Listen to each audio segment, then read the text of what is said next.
You know what's interesting? Right now, while half the world is panicking about dinner reservations and whether roses are too cliched, there's this entire group of people who are just not. They're not stressed, they're not planning elaborate gestures. They might acknowledge Valentine's Day exists, maybe grab some chocolate because it's on sale, but they're not treating it like some relationship report card. And here's the thing. They're often just as happy, sometimes happier in their relationships than the people losing sleep over whether to book the Italian place or the French one. So what's going on in the brain of someone who doesn't make a big deal out of Valentine's Day? Because it's not that they don't care about their partner, it's not that they're emotionally stunted or commitment phobic or secretly planning their exit strategy. There's actually some fascinating psychology here, and it might make you rethink what love and connection really look like. Let me paint you a picture. Imagine your brain has two different systems for understanding value. One system is loud, flashy, socially aware, is constantly checking what does everyone else think is important, what are the signals I'm supposed to send. This system loves Valentine's Day because Valentine's Day is basically a giant cultural megaphone saying, prove your love publicly right now in this specific way. It thrives on external validation and social comparison. The other system is quieter, more internal. It measures value based on how something actually feels to you, whether it aligns with your personal sense of meaning, whether it's authentic to how you experience the world. For people who don't make a big deal out of Valentine's Day, that second system is running the show. There's research on something called intrinsic versus extrinsic motivation, and it's wildly relevant here.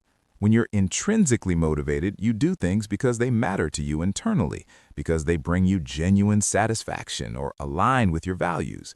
When you're extrinsically motivated, you're responding to outside pressure, rewards, social expectations, the fear of looking bad. People who shrug at Valentine's Day tend to be heavily intrinsically motivated when it comes to relationships. They're not against romance.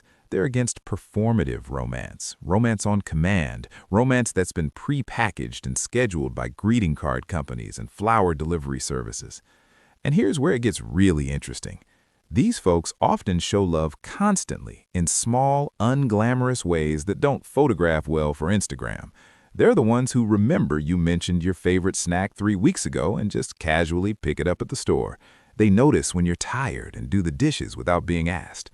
They listen to your weird niche interest even though they don't fully get it, because they care about what lights you up. To them, February 14th is just another day to do those things. There's no special magic in the date.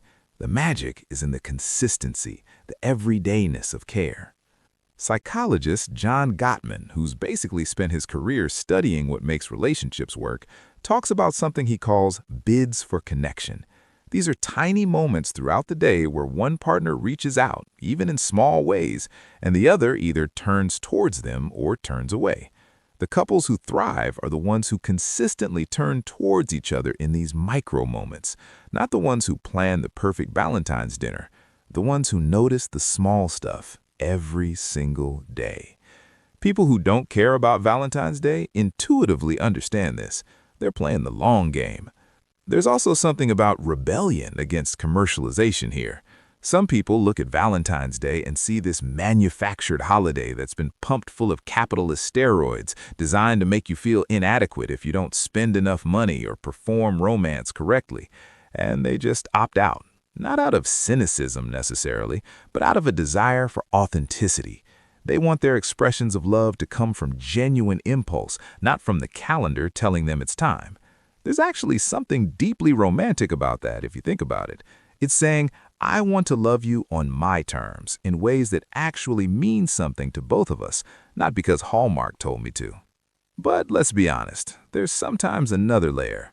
For some people, low-key Valentine's Day preferences come from a place of discomfort with big emotional displays or vulnerability. Maybe they grew up in families where love was shown through actions, not words or grand gestures, and they've internalized that template. Maybe they're anxious about getting it wrong, so they downplay the whole thing to avoid the pressure of disappointment. Maybe they've been hurt before, and keeping Valentine's Day small feels safer than opening themselves up to disappointment. This doesn't make them damaged or broken. It just means their relationship to emotional expression is more complicated, more layered, and that's okay. We all carry different histories into our relationships. The beautiful thing is, relationships absolutely thrive when one or both people don't care about Valentine's Day, as long as there's alignment or understanding. The problems arise when there's a mismatch, when one person's idea of love absolutely requires those big symbolic moments and the other finds them meaningless or even stressful. That's not about right or wrong, that's about different love languages, different ways of understanding connection, and it requires conversation, honest conversation about what actually makes each person feel valued. So, if you're someone who doesn't make a big deal out of Valentine's Day, here's what I want you to know.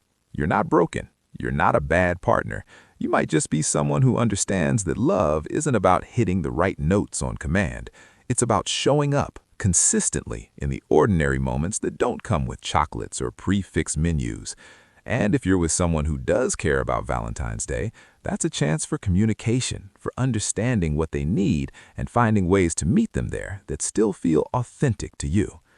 At the end of the day, the best relationships aren't built on one day in February. They're built on thousands of small choices, day after day, to see each other, to care, to show up.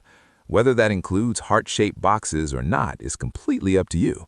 So, this Valentine's Day, whether you're celebrating or not, maybe just take a moment to appreciate the ways you already show love. The quiet ways, the consistent ways, the real ways. And if you found this helpful, let me know in the comments how you approach Valentine's Day. I genuinely love to hear your perspective. Thanks for watching.